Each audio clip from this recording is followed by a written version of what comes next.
Sa bawat kwento, tawa at bagong ugnayan, sumisibol ang tunay na diwa ng pakikipagkapwa. Linggo-linggo, mas dumarami ang kabataang nakikibahagi sa ating komyu.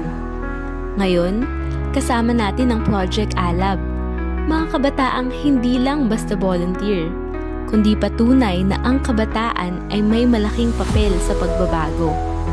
Sa kanilang oras, talento at malasakit, ipinapakita nilang ang pakikisangkot ng kabataan sa gawaing panlipunan ay hindi lamang mahalaga. Ito'y susi sa mas makatarungan at makataong lipunan.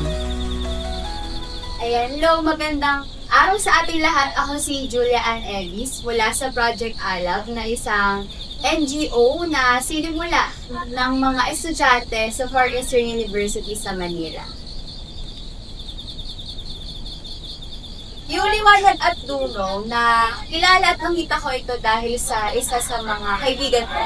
Ay, actually, tatlo sila. Tatlo sa mga kaibigan ko. Si Raison ng FEU, si Roms din na ka-dorm ko dati mula sa FEU, at si Amy na mula rin sa FEU at isa sa mga pinuno ng Project Alab. So, dahil sa experiences nila, nagkwentuhan kami, tapos si Amy nagkaroon siya ng light bulb moment na gusto niyang dalhin yung Project Alab at mga estudyante sa FEU na volunteers dito sa community.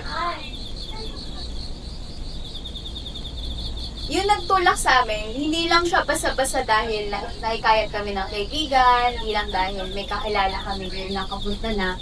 It's more of the advocacy that we hold on to. And gusto kasi namin na mas palawakin yung sakop ni Project Alab. And ito kasi yung patunay na yung mga kabataan ay mayroon pa talagang kayang gawin maliban sa pag-share sa social media, maliban sa pag-protesta sa kalsada.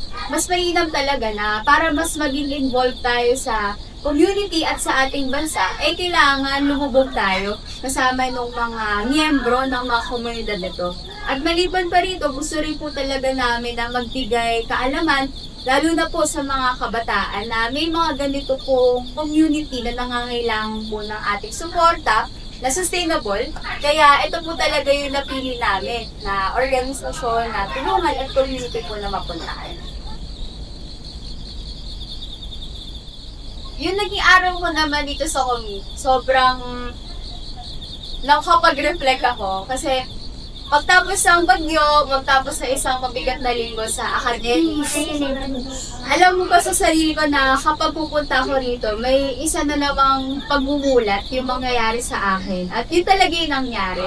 Dahil nung umaga, wala akong tulog na pupunta dito, tapos bumiyahe po tayo.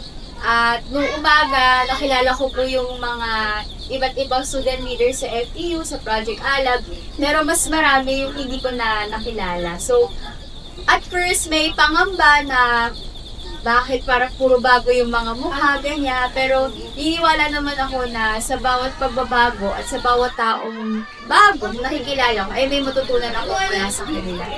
At dito sa Community, nagkaroon ng orientation at mas na-enlighten o naliwtawagan ako sa kung ano ba talaga yung objectives ni Liwanag at Tulong para sa na kanilang piniling suportahan. At pangalawa, nagkaroon ako ng oportunidad na turuan ng isang bata at isa rin nanay. At nakakatuwa kasi dalawang tao yung natulungan ko na maturuan ko. Tapos natuto rin ako sa kanila.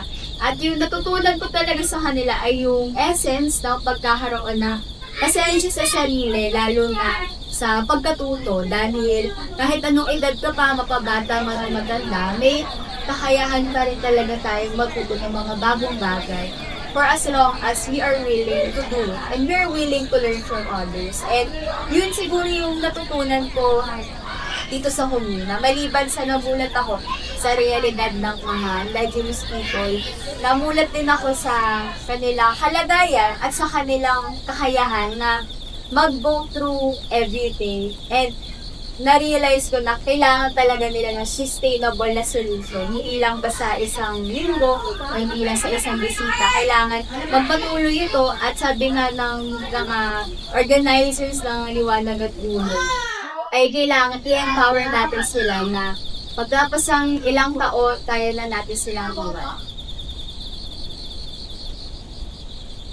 Ayan. Muli ako si Julian Evis, isang leader estudyante mula sa Far Eastern University, Manila. At isa rin leader at parte ng Project Alab na pinabubunuan ng mga kabataan. At inaanyayahan ko po ang lahat ng kabataan na makapanonood nito na pumunta po tayo sa mga komunidad na nangangailangan po ng ating sustainable na suporta. At dahil dito po yung paraan ng pakikihalubilo natin sa kanila, may ipagkwentuhan, makikisama, at pag-alam ng tunay na kwento nila. Kaya ano pang hinihintay nyo? Tara sa commute!